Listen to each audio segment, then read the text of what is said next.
We're only 3 weeks away from the election. There's been a lot of discussion on making sure everybody who has the right to vote can do so. However, those who are experiencing homelessness face challenges that often prevent them from casting a ballot. That's why Arizona's leaders are taking action to make sure their voices are heard. Roughly 36,000 Arizonans are experiencing homelessness. That's 1 in every 184 people in the Grand Canyon state. The Human Services campus in Phoenix works directly with homeless men and women to connect them with resources. Richard Cruz is the program director at HSC. They're just as much a part of our community as everybody else. And so often, this is a community that gets overlooked when it comes to civic engagement. With only weeks left until the November election, organizations are doing what they can to ensure those who are experiencing homelessness get their right to vote. Donald Whitehead Jr. is with the National Coalition for the Homeless.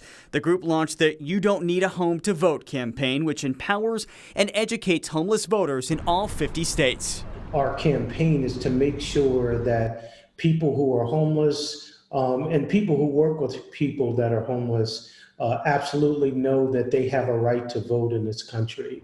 In Arizona, a person without a permanent home must be legally qualified to vote. That means they have to be a U.S. citizen, an Arizona resident, age 18 or older, have no felony convictions unless their rights are restored, and be able to write their name unless prevented by a disability. As for the residents, it can be listed as a homeless shelter or a temporary place for living, like a halfway or transitional house. This mailroom is the only one like it in the country where it specifically services those that are experiencing homelessness, so that if you are experiencing homelessness, now you do have an address. Advocates say there are a number of barriers that can keep homeless voters from casting their ballots.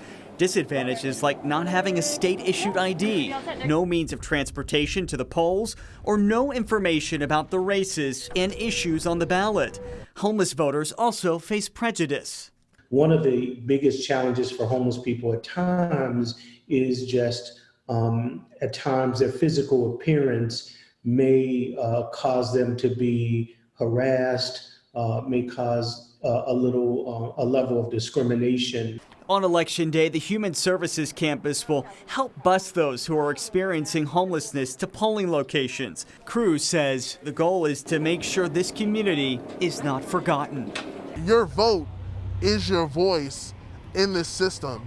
And when we think about how many folks are really thrown away by the system, it's so important for folks to say, no, but I'm still here and I can be counted, and I will be counted. And we want to thank producer Kailey Latham for helping us get this story and put it together. The National Coalition for the Homeless also tells us that there are ways we can all help. So if you have a loved one who's experiencing homelessness or you know somebody who is, reach out to them, offer to give them a ride to a polling location. They say early voting can also be key to helping the community.